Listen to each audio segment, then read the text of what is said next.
There is mounting outrage and questions over law enforcement's response to the massacre at Robb Elementary School in Uvalde, Texas. Many families are demanding answers about why officers failed to stop the gunman sooner.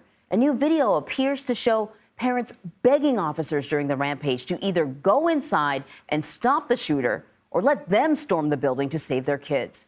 This comes amid new questions about Tuesday's horrific timeline. CBS's Danya Bacchus has more from Uvalde. Danya, good morning.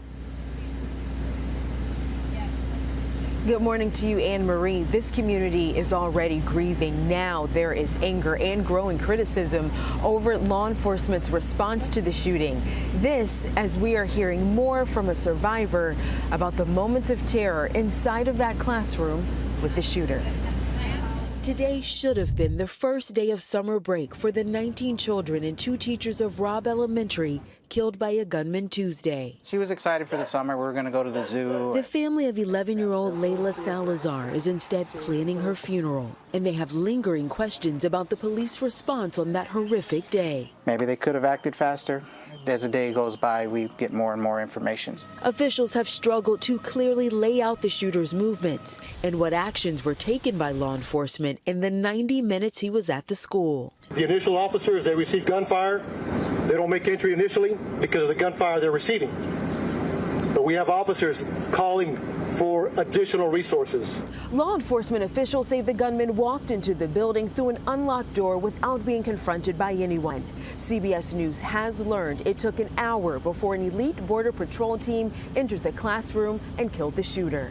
He crouched a little bit and he said it's time to die. This 9-year-old boy hid from the gunman under a covered table, waiting silently for help. The cop said, "Help if you need help." One of the persons in my class said, "Help."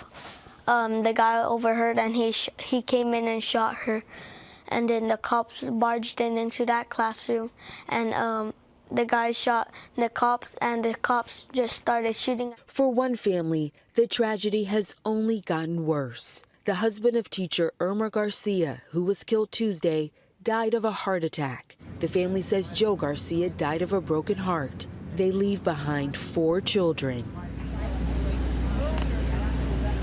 So now, in just a matter of days, their children are without a mother and a father.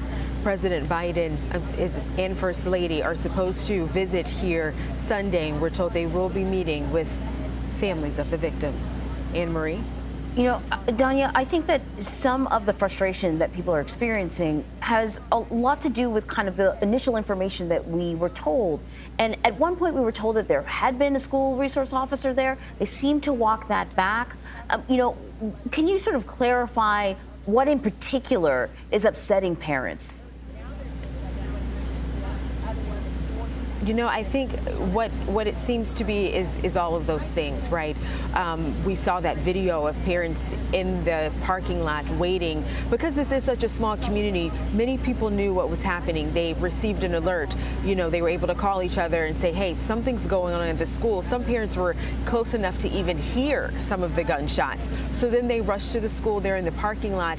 And it seems that the growing frustration is that it just took too long for officers to act, that they wanted to do something. They wanted to rush the school. They wanted to be able to help. Of course, as a parent, you want to go in and try to save your child, but they were not allowed to do so. And it seems like they thought that law enforcement should have been doing more. They should have run in faster. They should have gotten the children out faster than what they did. And then, like you said, when you hear the timeline that happens and to know that that shooter was in the school for an hour, that, I think, is what's really upsetting to parents here, is that they feel like there was just too much time for that shooter to act inside of the school, that he should have been stopped before that time period. Yeah, I think everyone sort of needs a lot more clarity about the decisions that were made.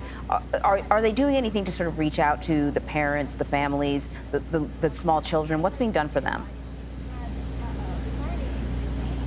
You know, throughout this time, we know that the community has come together. They've rallied together to support each other. We know that the school district has provided counseling and support for the families and the victims. We've seen other community groups here doing the same. So I think that there is a lot of support around the people who are here and, of course, who are grieving.